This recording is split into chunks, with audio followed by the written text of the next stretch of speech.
এই ভিডিওটা দেখেন। উন্নত বিশ্বের শিক্ষা কারিকুলামগুলো এত স্ট্রং হওয়ার মূল কারণ হচ্ছে উন্নত বিশ্বে প্রতি সপ্তাহে একটা দিন, কিন্ডারগার্টেনের জন্য প্রতি সপ্তাহে একটা দিন তারা অভিভাবকদেরকে পড়ায়।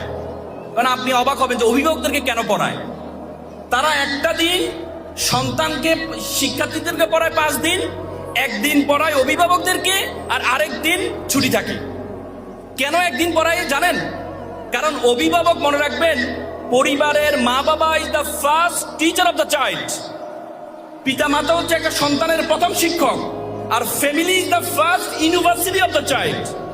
আর আপনার পরিবার হচ্ছে আপনার সন্তানের প্রথম বিশ্ববিদ্যালয়।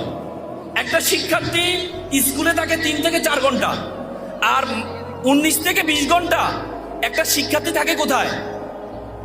তার পরিবারে। তো সুতরাং পরিবারে যাহা দেখবে একটা শিক্ষা, একটা মেয়েকে বলা হয়েছে, আচ্ছা বলো তো তুমি এত ভালো আচরণ কিভাবে করো, তোমাকে ভালো আচরণ কে শিখিয়েছে? সে বলেছে আমি তো কোনো ভালো আচরণ কোনো কিছু শিখিনি, আমার পরিবারে সবাই এভাবে আচরণ করে, এই জন্য আমি এভাবে আচরণ করি। তার মানে সন্তান বলা হয় লার্ন ইন বিহেভিয়ার। সন্তান আপনার থেকে দেখে শিখে, সন্তান আপনার থেকে দেখে শিখে।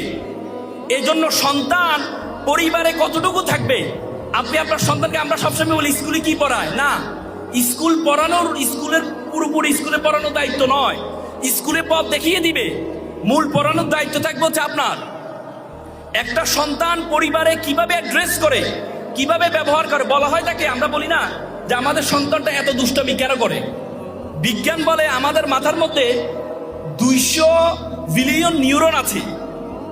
100 বিলিয়ন নিউরন যখন আমাদের বয়স একটু 15 থেকে 16 হয়, 100 বিলিয়ন নিউরন ইনঅ্যাক্টিভ হয়ে যায়। তার মানে আপনার যে সন্তান, এই সন্তানের মাথায় 200 বিলিয়ন নিউরন অ্যাক্টিভ আছে, আর আমাদের অর্ধেক ইনঅ্যাক্টিভ হয়ে গেছে। এই জন্য সন্তান কাজ খোঁজে। সন্তান সবসময় কি খোঁজে? কাজ খোঁজে। আর আমরা সন্তানকে কাজ দিতে পারি না। আমরা বলি যে সন্তানটা এত দুষ্টামি কেন করে, রাতের 12টা 1টা এরপরও সে দুষ্টামি করে, কারণ সে তো কাজ খুঁজে।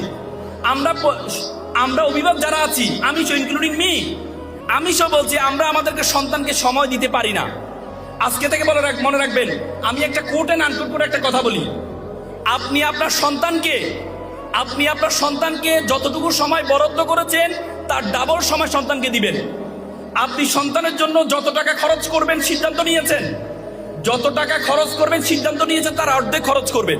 আমি আবারও বলছি, আপনার সন্তানের জন্য আপনি যে বাজেট রেখেছেন, আমরা সন্তান যা চাই সন্তানকে তা দিয়ে দিই না, সন্তানের জন্য যত টাকা বরাদ্দ করেছেন তার